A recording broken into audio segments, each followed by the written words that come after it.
And welcome back to Amplified Impact, where we talk about how to build better businesses, invest in real estate, and to hyper-focus on what matters so that we can maximize our return on life. Now, yesterday, we talked about how you can do everything right and still lose. So if you haven't had a chance to go listen to that episode, you're going to want to do it because today's episode is a piggyback off of that. We're going to keep building. Now, yesterday, I shared a story about Formula One, the championship race between Lewis Hamilton and Max Verstappen.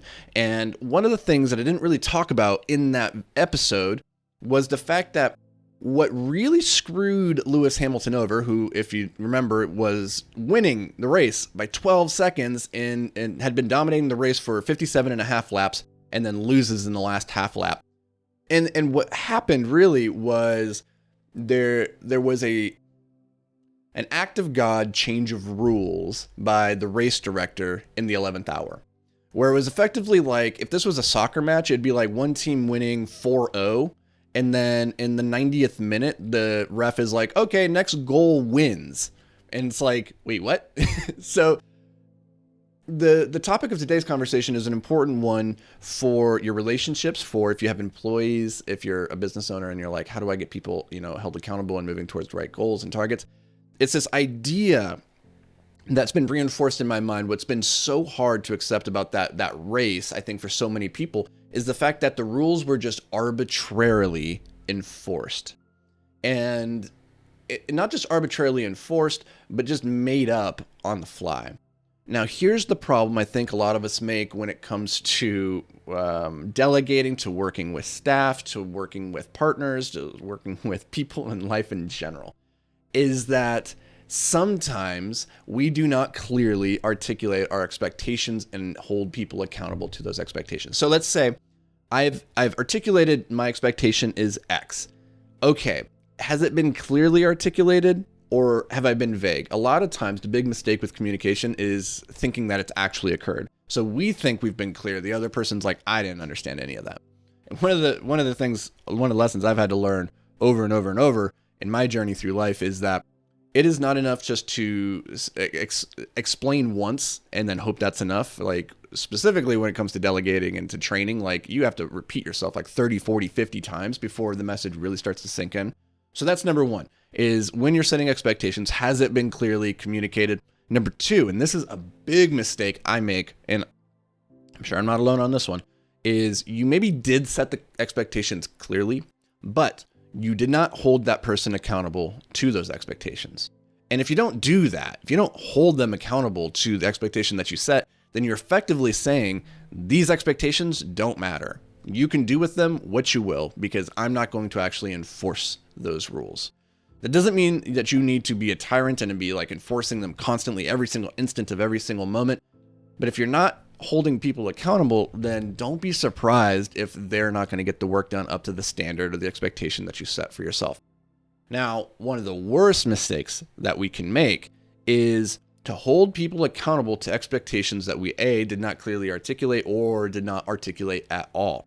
And the message from today is this idea that nobody likes getting a speeding ticket when the speeding limit was not posted.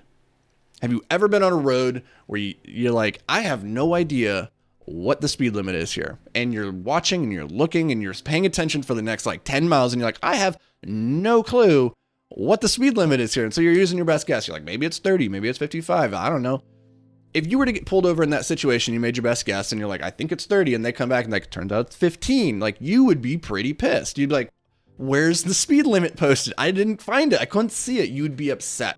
And it's the same thing that we do with employees and to vendors, to like our relationships, is that we sometimes arbitrarily enforce rules that they couldn't possibly have known about, or we just make up the rule as we go because it's like nobody else knows what the rule is. And that's really what happened in this Formula One race, was just an arbitrarily decided rule. And at the end of the day, that is a really quick, easy way to burn out people on whatever it is that you're trying to get them motivated to do. So if this is an employee that you're training or coaching or trying to like build into a rock star, if you're enforcing rules arbitrarily or rules that haven't even been articulated, that is a guaranteed way to make somebody go crazy. Like one of the best, I heard this recently, I thought this was pretty good, is the idea that if you want to make somebody crazy, keep changing the rules on them without telling them. Play a game where you don't explain the rules and then you keep arbitrarily changing those rules as you play, and I guarantee you will make the other person lose their mind. And I was like, yeah, that would do it for me.